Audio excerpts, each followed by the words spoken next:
SeriaShia Chatters, and I'm here at the Florida Mental Health Counselors Association annual conference in Orlando, Florida.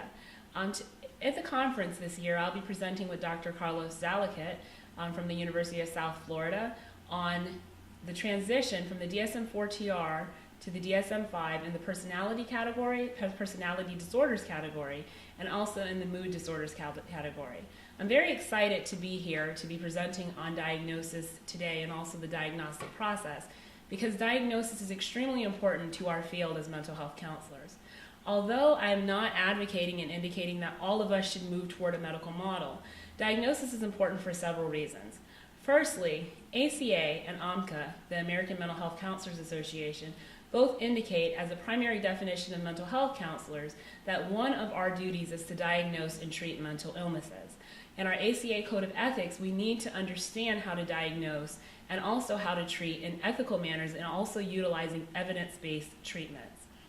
In our KCREP, and through our counselor education programs, KCREP requires that as counselor educators that we teach counseling education students the process of diagnosis and the process of understanding evidence-based treatment. So those are two of the primary issues that makes diagnosis extremely important to the mental health profession.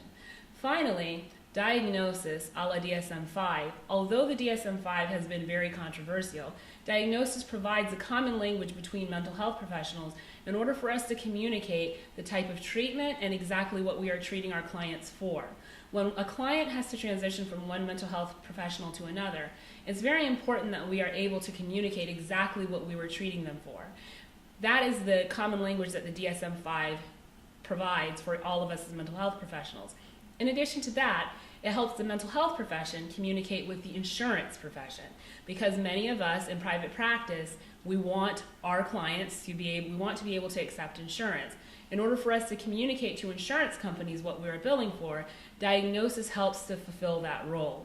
Now, with the current DSM-5, there are a lot of things about the current DSM-5 that are controversial. In our presentations, we are not going to be necessarily leaning on or talking about those things that are controversial.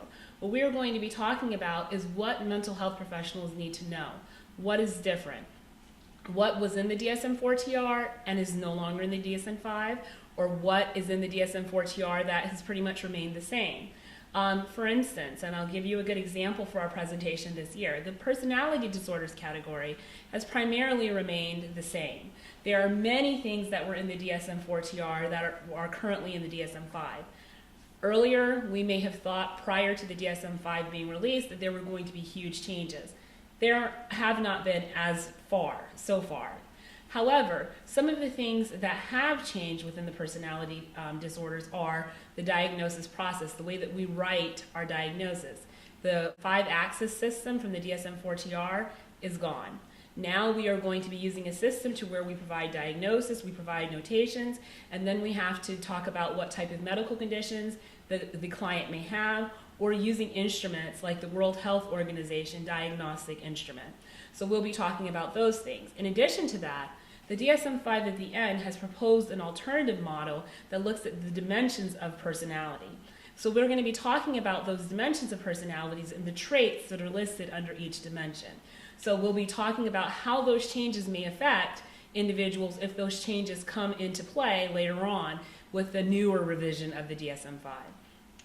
Well, today and for the rest of the conference, we're going to be very excited, Dr. Carlos Zalakit and I, to talk to you about diagnosis and talk to you, all the participants in the conference, about how the DSM-4TR is transitioning to the DSM-5. Again, my name is Dr. SeriaShia Chatters, and I'm from Penn State University, and I'll be presenting with Dr. Carlos Zalakit, and I look forward to having a wonderful presentation, and I hope everyone enjoys the conference.